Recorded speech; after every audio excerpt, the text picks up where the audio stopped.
And I'm delighted to be joined by Jen here from Vertical Drama Love. Jen, nice to see you. Thank you for coming.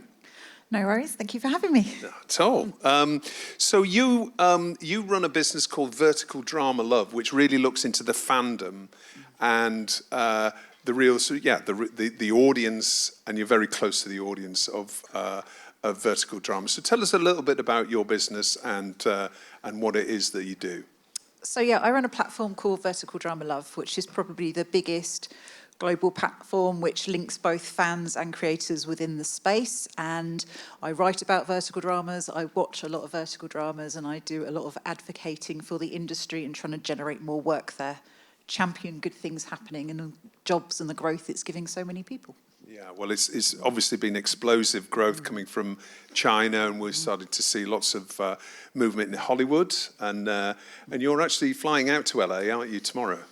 Yes, so I put together the first Fan Awards last year. This kind of gives you a clue of how quickly the industry's grown. So when I did the Fan Awards last year, it was basically me, my laptop, YouTube.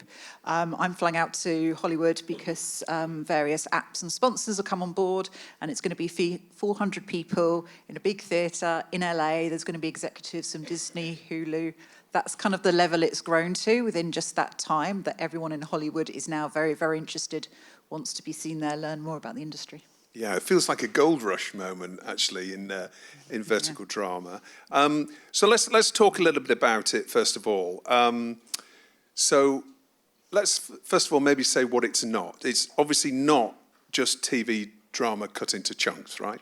No, so vertical drama on your phone. It's called vertical because you don't watch it that way. You turn your phone and watch it that way, which instantly puts you closer into the action. I actually feel if I'm watching that way now, horizontal as I call it, I'm squinting to see what's going on. So you're much closer in. It is basically a movie, so they're generally between 60 and 90 minutes long, but it is cut into episodes in the way that it would be for social media. So each episode is 90 seconds to about 2 minutes long. And they are all cliffhangers. So you go straight into the story because the idea is you get so hooked into that story, you want to know what happens. So people watch them through apps. You get 7 to 10 episodes free. And the idea is by the end of that, you're like, I have to know what happens. And then this is where you can then earn coins. So it's quite similar to gaming. So you can do things like you can watch ads, follow them on YouTube, earn coins, and you can unlock more episodes that way. But normally what happens is you end up paying and you buy a bundle of coins. You watch to the end, then you realise you spent a really silly amount of money, then you have buyer's remorse, but then you go, but I still need more because this was such a good dopamine hit. And then that's when people then move over to things like weekly or monthly subscriptions. So on these apps, a weekly subscription then kind of unlocks everything on the app. I'm just going to explain the price to you because this makes people's heads explode. So a weekly subscription on one of these apps, I'm paying about $18.99. Okay, so compare that to like Netflix. But I compare it more to a cinema ticket. So I'd be paying roughly that to go to the cinema to see one thing, and I have the whole hassle of going out my house, there might be annoying people in the cinema coming back. For these, this unlocks 100, 200 more, pretty similar content that I can then watch and binge as much as I want. So this is one of the really interesting stats that Omdio released a few weeks ago. So once people are on these apps in America, they're spending more time on, say, Real Short, which is the main vertical drama app, than they are on Disney or Netflix. That's kind of the comparison. Once people are here, they are spending a long time there. Right, okay, so it's, and the economy is essentially, like you say, it's a freemium model, and it's primarily app-based up to this point. Yes, at the moment it's all app-based, yeah.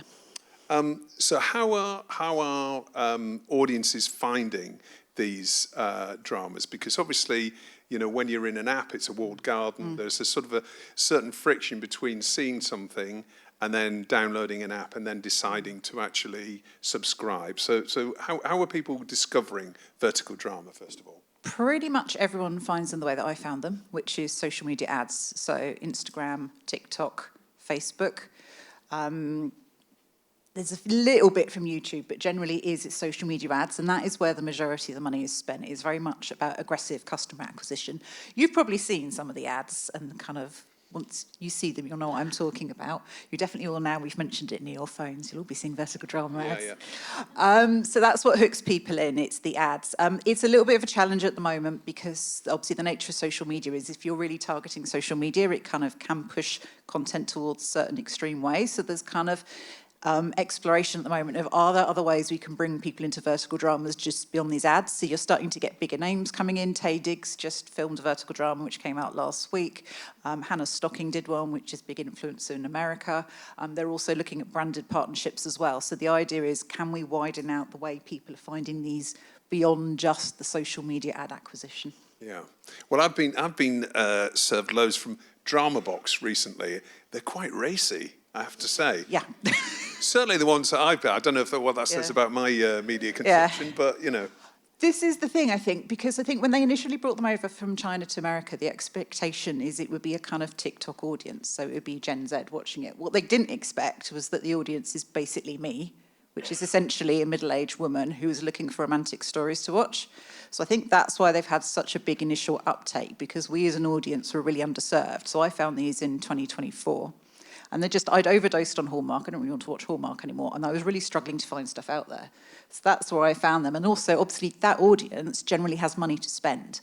So one of the things of looking at it is a bit like a fan spend. So this is quite similar to kind of a book talks audience, the romantasy audience. When people find this, they're really happy to spend a lot. So all the things that came out last year, like, for instance, Heated Rivalries, and there's all these think pieces about why is this done so well? It's like, that is so vertical drama, okay? It's hot men taking their clothes off quite a lot. You know, it's steamy, it's romance, it's boy love. There's a lot of boy love stories that do really well in vertical drama. It is that kind of similar audience that are in vertical dramas. The challenge since then is, like, can we widen the audience out beyond basically me? So there's been a push towards YA stuff. There has also been a push towards bringing a more male audience as well, with a kind of sort of the man against the world kind of theme, sort of like a sort of sub-Jack Reacher kind of story.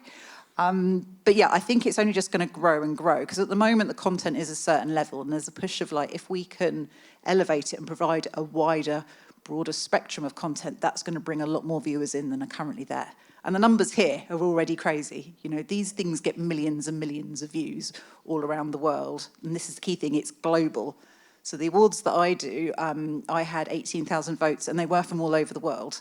They were from over 100 countries. You know, they're big in Chile, they're big in China, they're big in Indonesia. So this is the thing, you're tapping into a whole global audience, because these are almost taking storytelling back to slightly a simpler form of just like falling in love, overcoming injustice, hooking the audience in. Everyone can understand what's going on and their attention is grabbed. And so tell us a little bit about how this format of storytelling is fitting into a consumer behaviour, and, you know, how does it fit into an average consumer's day? I mean, when do they watch, and how are they watching? Well, the great thing about the apps is it kind of remembers where you left off. So you can very much pick up and put down. So I know I did a fan survey, which you can access for free on my website, to kind of understand viewer behaviours.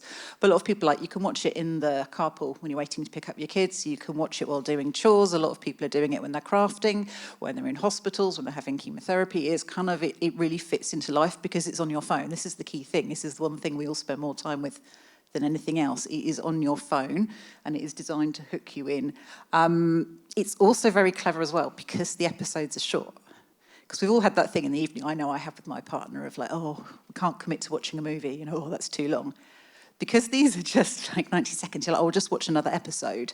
In the way that you do with TikTok, I'll just watch another video. Next thing you know, 2 hours, 3 hours have gone by. You've binged 2 dramas. So it's kind of clever as well. There's a slight psychological twist. The other interesting thing as well is, obviously, there's been a lot of talk about it's really hard to get people out of the house to cinemas, and if they're watching TV, you're also competing for their attention with a phone. I've spoken to a lot of fans who said actually their attention's slightly improved because of vertical dramas, because they're just watching the drama on their phone. They're not also watching TV and then scrolling an app on the phone. So in a converse way, because people are like, oh, does this mean it's the end of attention span? A lot of people have said they found it actually improves it. Okay. And so let's talk about the genres then. There's romance, thriller, sort of revenge kind of stories as well. Yeah. You know, are they specific audiences for each genre, or are we seeing consumers, you know, wanting a range of those different stories? Or are you finding them a little bit siloed? It probably is still a little bit siloed at the moment. So this is very much data-driven. So this is very much, they will look, it's not coming from a pure storyteller's background. This is coming from looking at the data, what do audiences respond to, we make more of that. So that's why you get, once something goes big as kind of a story, then you get lots of versions of that, because everyone's like, that story works, and it's almost slightly done to death. And then you get a new story that comes along. I mean, some of it is quite confusing. So you will look at these and you'll be like, there's mafia, there's werewolves. This is not like The Godfather. And this is not American Werewolf in London. And you'll look at it and go, what is going on? If you then look at romance novels, then you will totally understand the tropes that are coming over. So that's almost the best way of understanding the content at the moment. Look at romance, look at the escapism. This is not the place for grounded nuance. The reason a lot of people are watching these is I think it's the state of the world today, of like, the world's really hard. Like, we just open our phone and see the news. Like, everyone is carrying a lot. This is very much, I need to step out of my world. I need to switch off. I need something undemanding that is basically going to give me blessed relief from the fact that life is really hard every day. That is what they deliver. And that is the key thing to remember. You were giving people escapism, you were giving them kind of like fantasy of like, you get together with a billionaire or you fall in love, or, you kind of show everyone who's against you that actually, you're the one in charge. So it's very much going into those kind of really quite simple human emotions, which again is partly why it does so well all around the world, because that's something that we all feel. And now some markets are more predisposed to micropayments, obviously, like China in particular. And the way that people are using their mobiles is very different in terms of, rather than Western markets. However, we've seen, as you said, and Hollywood, really jumping on board. We've seen Fox acquiring Holy Water, and we've seen a whole load of other deals being done. And obviously, a lot of the big streams are starting to get interested in this space then. In terms of the, you were talking about the type of content, like it's been a little bit like Mills and Boon, if you like, or as you say, Hallmark. Yeah, Jilly Cooper's another quite good comparison for an English audience. Yeah. But with these major Hollywood studios starting to get involved, do you perceive that it's going to be a little bit more sophisticated? Is it, how are these studios getting involved going to change what microdrama looks like in the next 6 months? Yeah, that's kind of the expectation. So, for instance, there's quite a lot of experiments with horror at the moment because everyone thinks that will work because, short, sharp shocks hooking you in. A few crime ones have come out now, kind of whodunits, so it's getting really good reviews. Tommy Harper, so he's like executive producer of things like Top Gun sequel and Wednesday and various Star Wars and Mission Impossible. He's just set up a microdrama platform called behaviour, and his plan is to create much wider content, but particularly try and do a lot more action. So he'll be bringing a lot more of that in. So yeah, I think the plan is it will grow, and it's just as more filmmakers come into the space and have more ideas. I think the key thing is not just imposing your ideas on it. You need to take the time to learn the space, understand why it works. It's not just taking a feature film or existing content and cutting it up. You do have to write really specifically to the hooks and grab the audience. But I think once you've got that, there's some really exciting things coming. I find it a little frustrating because, to be honest, in the UK, we're kind of behind. But there are some projects bubbling under that I think when they do finally come through, my hope is we will actually leapfrog a lot of where people are and all suddenly actually lead with equality. So yeah, fingers crossed. I was going to ask you that. And now, our next speaker, Samantha, is a producer in microdrama. She's been producing microdramas in the UK, so we're looking forward to her session in a second. But let's talk about microdrama in the UK then, in terms of that scene. You say it's a little bit behind. Are there many being made right now? And I mean, I certainly know that at Spirit Studios, again, our next book one presentation, Matt Campion's working in this area. But tell us about the production scene in the UK. So the way it's often happened in the past is that the production companies are like the service company. So the kind of app will give you, here's your script, here's your budget, go and make it, hand it back to us. And that's the way it's happened. And that's worked quite well in the UK because they've realised we have two things that we do very well, which are acting. Like, everyone here can act. You still have Americans come over and they're like, they can all act. This is very nice. We like this. And also we have the locations as well. So quite a lot of microdramas are quite like Billionaire. We have stately homes, whichever way you turn. So we're very, very good for locations. They also say in LA they're much better over here because we have height. A lot of the LA stuff's really low and it's really hard to get good shots. So they're kind of two strengths, and obviously just huge talented crew, and also people like Samantha, who is an icon and knows everything. So do go talk to Samantha.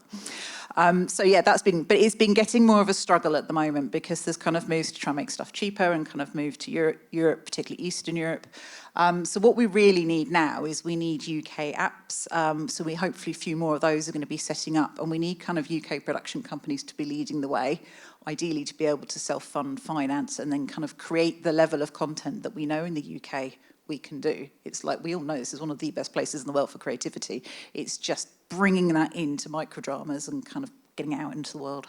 Yeah, it feels like the UK needs a popular app that is, that only contains content for the local audience. Yeah. In that, perhaps again slightly more sophisticated. When I say that, I'm not disparaging, the content that's already out there. But it does feel like it needs a moment for the market to kick off in the UK. And I think that's what will make the market grow here as well, because I think Europe market is slightly behind it. There's been huge growth in America last year, but I think Europe we're just slightly more, I guess, choosy, as Connor says. I think we would all need for a wider uptake here a little bit more sophisticated content. But I think once that happens, then yeah, the Europeans will arrive. Yeah. And we've seen, obviously, social apps, in particular, TikTok has launched its own app in the States. I'm not sure if it's available in the UK yet, or...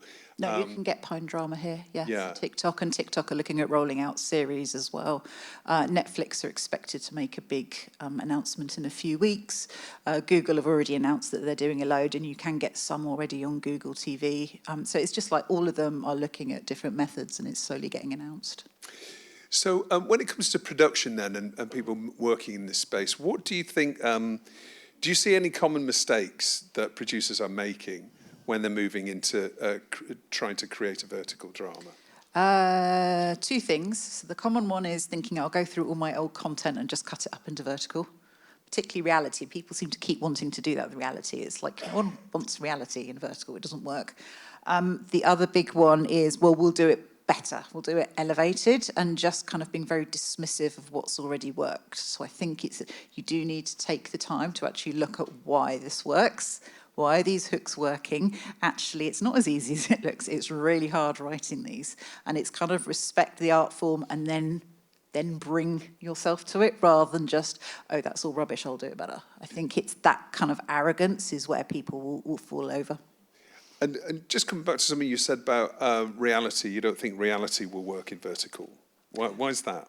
Well, what the fans I speak to at the moment are very cynical about reality. It's also you really dependent on the cast, because these people they have to hook people in immediately, and often reality, one, you've got to have a stellar cast, and you need a bit longer to hook people into the conversations and follow the story. That's really hard to do in a vertical drama. There've been quite a lot of attempts. I think they'll keep trying, but nothing's really worked at the moment. Everything's flopped. So. Yeah, it's a tricky one. It seems to be a kind of a little bit of a quick, oh, we've got that, we could just recut it. And I would say, I don't think that's really worth your time at the moment. Yeah, okay.